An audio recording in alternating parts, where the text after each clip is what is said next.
Welcome to the faithful home. Tonight, we return to the shores of ancient Galilee. Our story comes primarily from the Gospel of Luke, chapter 5, with additional moments drawn from Matthew 4, John 1, Matthew 14, Luke 22, and John 21.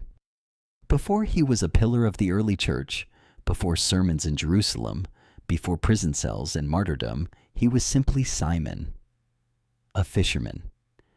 And on the morning his life changed, he was exhausted. The Sea of Galilee was not vast like an ocean.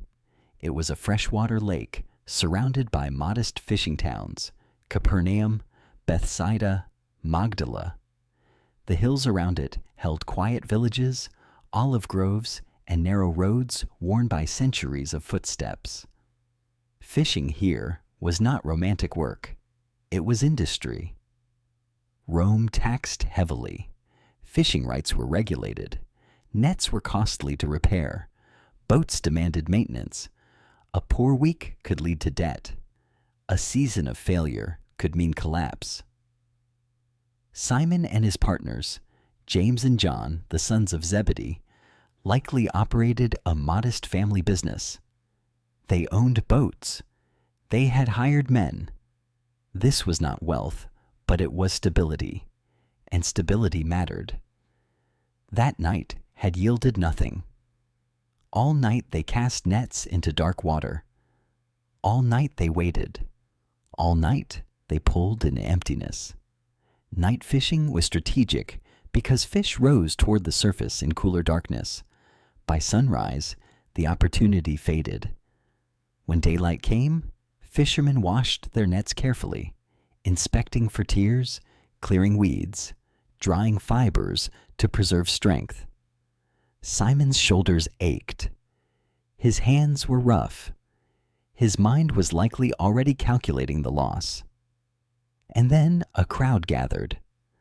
A teacher had come down to the shore, Jesus of Nazareth. Word had spread quickly of his authority, his healings, his words about the kingdom of God. People pressed toward him, hungry for more than bread. And Jesus did something simple and unexpected. He stepped into Simon's boat, not a synagogue, not a palace, a fisherman's vessel. Put out a little from the shore. The boat drifted gently into the water. The lake became an amplifier. The crowd stood along the shoreline as Jesus taught. We are not told exactly what he said that morning, but we are told what happened next. When he finished speaking, he turned to Simon. Put out into deep water and let down your nets for a catch. The request was unusual. It was daytime. Simon was tired, and he was the professional. Master, Simon replied, we worked all night and caught nothing. There is honesty in those words, and then something deeper. But, at your word, I will let down the nets. Faith does not always begin with confidence. Sometimes it begins with weary obedience. They rowed into deeper water. The nets descended once more, and then the weight came. The net tightened with sudden force. Not weeds, not rope, movement, life. Fish surged into the mesh in overwhelming numbers. The fibers strained and began to tear. Simon shouted to James and John in the other boat. They rowed urgently to assist. Together they hauled, 2 boats filled. Both nearly sank under the weight of abundance. This was not improvement. This was impossibility. And Simon did not laugh. He did not count profit. He fell. Right there, among the thrashing silver bodies and soaked rope, Simon fell at Jesus' knees. Depart from me, Lord, for I am a sinful man. It is a startling response. Why not gratitude? Why not celebration? Because the miracle revealed something far greater than provision. It revealed authority, power over nature, holiness. When light enters a room, it reveals the dust in the air. When divine authority enters an ordinary life, it reveals the hidden fractures within it. Peter saw not only fish, he saw himself. Jesus did not step away. He did not depart. He spoke gently. Do not be afraid. Then came the calling. From now on, you will catch men. The Greek implies capturing alive, rescuing, not exploiting. A new vocation, a new direction, a new identity. Luke tells us something astonishing. When they had brought their boats to land, they left everything and followed him. Everything. The boats, the nets, the predictability, the business. In first-century Judaism, discipleship was not casual. To follow a rabbi meant apprenticeship, proximity, imitation. It meant absorbing not only teaching but lifestyle. Simon did not know where this path would lead. He simply followed. In the Gospel of John, we learn that this was not their first encounter. Andrew, Simon's brother, had earlier brought him to Jesus, saying, "We have found the Messiah." It was then that Jesus first renamed him. "You are Simon, son of John. You shall be called Cephas." Cephas, Aramaic, Petros, Greek, Peter, rock. At that moment, the name almost feels ironic. Simon was impulsive, emotional, quick to speak, and slow to understand. But Jesus did not name him according to his present instability. He named him according to his future formation. And so the fisherman began to change. Following Jesus was not glamorous. There were long roads under hot sun, dust clinging to sandals, parables that required interpretation, crowds that sometimes cheered and sometimes turned hostile. Peter was often the first to speak. When Jesus asked, "Who do you say that I am?" it was Peter who answered, "You are the Christ, the Son of the living God." It was a moment of revelation. And yet moments later, when Jesus spoke of suffering and death, Peter rebuked him, and Jesus responded with sobering clarity, "Get behind me, Satan." The same mouth that declared divine truth resisted divine purpose. Peter was not stable yet. He was being shaped. One night, a storm descended suddenly on the Sea of Galilee. Cold air rushing down from surrounding heights collided with the warm surface of the lake, generating violent waves. The disciples struggled against wind and water. And then they saw him, walking on the sea. Fear rose immediately. "Lord, if it is you, command me to come to you on the water." Again Peter speaks, again willingness. Jesus said one word, "Come." Peter stepped over the side of the boat. For a few astonishing moments, he walked on water. But then his attention shifted to the wind, the waves, the instability. Fear crept in. He began to sink. "Lord, save me." Immediately Jesus reached out his hand. "Oh, you of little faith, why did you doubt?" Notice what did not happen. Jesus did not let him drown. Peter's life would mirror that moment. Courage, distraction, failure, rescue. But he was the only one who stepped out of the boat. Formation often happens outside comfort, and Peter was being formed. Years passed in this rhythm of teaching, miracles, misunderstanding, and growth. Peter witnessed lepers cleansed with a touch, the blind receiving sight, the dead raised. He stood on mountains where Jesus was transfigured in radiant glory, his face shining like the sun. In that moment, Peter spoke again, overwhelmed, suggesting tents be built as if divine glory could be contained. A voice from heaven interrupted him. "This is my beloved Son. Listen to him." Even in awe, Peter was still learning when to speak and when to be silent. As opposition increased, The tone of Jesus' words grew heavier. He began speaking openly about suffering, rejection, and death. The disciples struggled to understand. They expected triumph, not crucifixion. In the upper room on the night before his arrest, Jesus washed their feet, an act so humbling that Peter resisted. "You shall never wash my feet."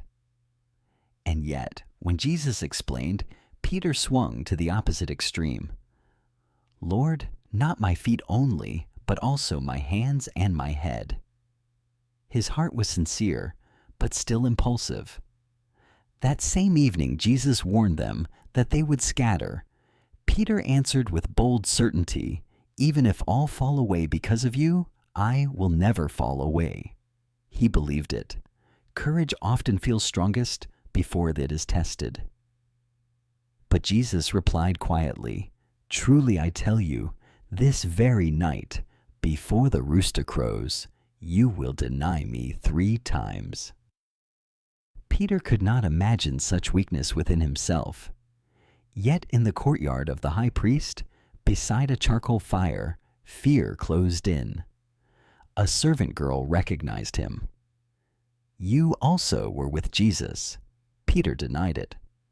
Another accusation followed, another denial. Then a third, and the rooster crowed. The Gospel of Luke tells us that Jesus turned and looked at Peter. No rebuke is recorded, no raised voice, just a look. And Peter remembered the words spoken hours earlier. He went out and wept bitterly. The fisherman who had stepped onto water now trembled before a servant. The one called Rock had cracked under pressure. Failure can feel final in the moment. It can erase memory of calling. It can distort identity. Peter must have believed he had undone everything. The nets he once left behind might have seemed safer now than the path he had chosen. Courage had collapsed, loyalty had fractured, and silence followed. After the crucifixion and the bewildering news of resurrection, the disciples returned north to Galilee. The future was unclear. Peter spoke familiar words. "I am going fishing." It was not rebellion. It was retreat to what he knew. The boat still floated. The nets still functioned. The lake had not changed. All night they fished, and again they caught nothing. There is something poetic about that emptiness. At dawn, a figure stood on the shore, though they did not yet recognize him. "Children, do you have any fish?" "No," they answered. "Cast the net on the right side of the boat, and you will find some." They obeyed. The net filled beyond strength. Recognition dawned. "It is the Lord." Peter did not wait for the boat to reach land. He threw himself into the sea and swam toward the shore. When he arrived, he saw a charcoal fire burning, with fish laid out on it, and bread. The only other charcoal fire mentioned in the Gospels was the one beside which he denied. Jesus had recreated the setting, but not the failure.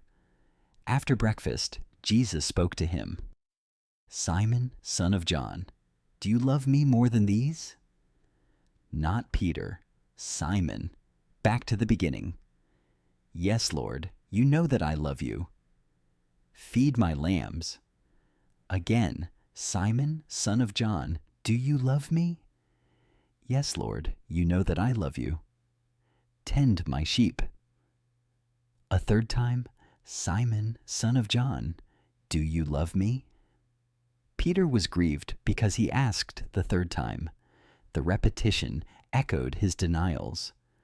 "Lord, you know everything. You know that I love you." "Feed my sheep." 3 denials, 3 affirmations, 3 restorations. Failure was not ignored, but it was redeemed. Jesus did not replace Peter. He reinstated him. Calling remained. Responsibility remained. Grace rebuilt what fear had fractured. And in that quiet exchange beside the water, The fisherman was restored, not by argument, not by proof, but by love reaffirmed. The transformation became visible in Jerusalem. In the book of Acts, when the Holy Spirit descended at Pentecost, it was Peter who stood before the crowd. The same man who once feared recognition now proclaimed boldly that Jesus was risen and exalted. His voice carried conviction rather than hesitation. Thousands responded. The one who denied publicly now confessed publicly. Courage had replaced fear, not because Peter had become flawless, but because he had been forgiven. He healed a lame man at the temple gate and faced interrogation by authorities. When commanded to remain silent, he answered, "We must obey God rather than men." The fisherman who once deferred now stood firm. Leadership emerged not from personality alone, but from transformation through failure and restoration. Tradition tells us that Peter eventually traveled to Rome and faced execution under Emperor Nero. It is said that he requested to be crucified upside down, feeling unworthy to die in the same manner as his Lord. Whether every detail is known or not, the testimony remains that he endured to the end. From empty nets to overflowing ones, from sinking water to steady ground, from denial to declaration, from Simon to Peter.